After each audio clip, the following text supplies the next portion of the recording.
ဟိုးရှေတုံးမှာတာယာလှပတဲ့ယူရာလေးတယူရာမှာမလာလို့အမိရတဲ့မိခင်တူးနဲ့သူမရဲ့အရန်ချစ်ရတဲ့တာလီမင်းတို့နေထိုင်ကြပါနဲ့တနေ့မှာတော့တာလီမင်းဟာ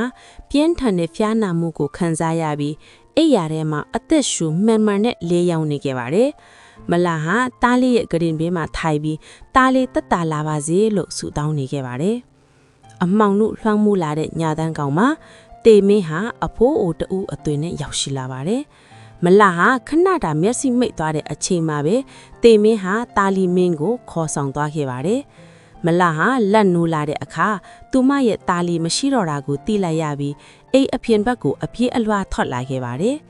မလာဟာတာလီနောက်ကိုလိုက်သွားရင်လမ်းမှာစူးပင်ချုံကြီးတစ်ခုကိုတွေ့လိုက်ရပါတယ်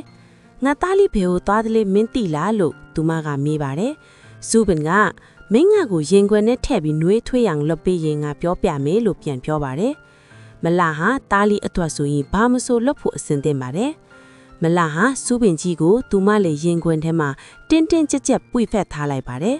စူးတွေကသူမရဲ့အသားထဲကိုစူးဝင်သွားပေမဲ့သူမဂယုမဆိုင်ခဲ့ပါဘူး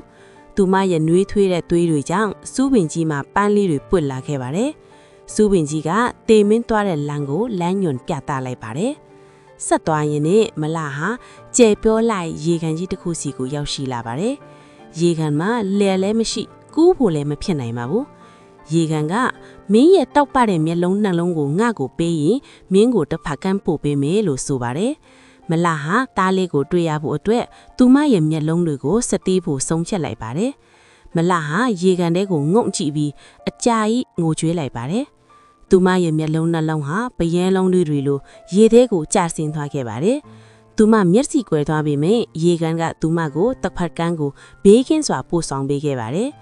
အခုဆိုရင်သူမဟာနှလုံးသားနယ်မဲ့လမ်းကိုမြင်နိုင်တော့ပါတယ်တစ်ဖက်ကန်းမှာတော့တင်ချိုင်းကိစ္စအဖွားကိုတူကိုတွေ့ရပါတယ်အဖွားက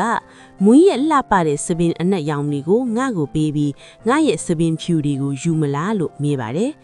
မလာဟာတားလီစီကိုမြ мян ရောက်နိုင်ဖို့အတွက်သူမရဲ့လှပတဲ့စပင်တွေကိုအဖွားကိုပေးလိုက်ပါတယ်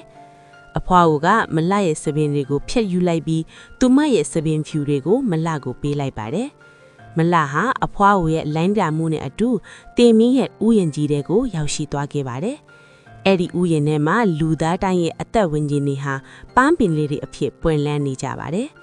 မလာဟာဥယျာဉ်ထဲမှာလိုက်လံရှာဖွေရင်းတင်းငယ်ပြီးနွားလျာနေတဲ့ပန်းပင်လေးတစ်ပင်ကိုတွေ့လိုက်ရပါတယ်ဒါဟာသူမရဲ့တားလေးမင်းရဲ့ဝိညာဉ်မှန်သူမသိလိုက်ရပါတယ်သူမဟာထိုပန်းလေးကိုနူးညံ့စွာပွေဖက်ထားလိုက်ပြီးတင်မင်းကိုစောင့်ဆိုင်နေခဲ့ပါတယ်တင်မင်းရောက်တဲ့အခါမလာရဲ့စတီးမှုတွေကိုတွေ့ပြီးအံ့ဩသွားပါတယ်တေမင်းကမိခင်တူရဲ့မြစ်တာဟာတေချင်းထက်ပိုမိုခိုင်မာပလားလို့ပြောလိုက်ပါတယ်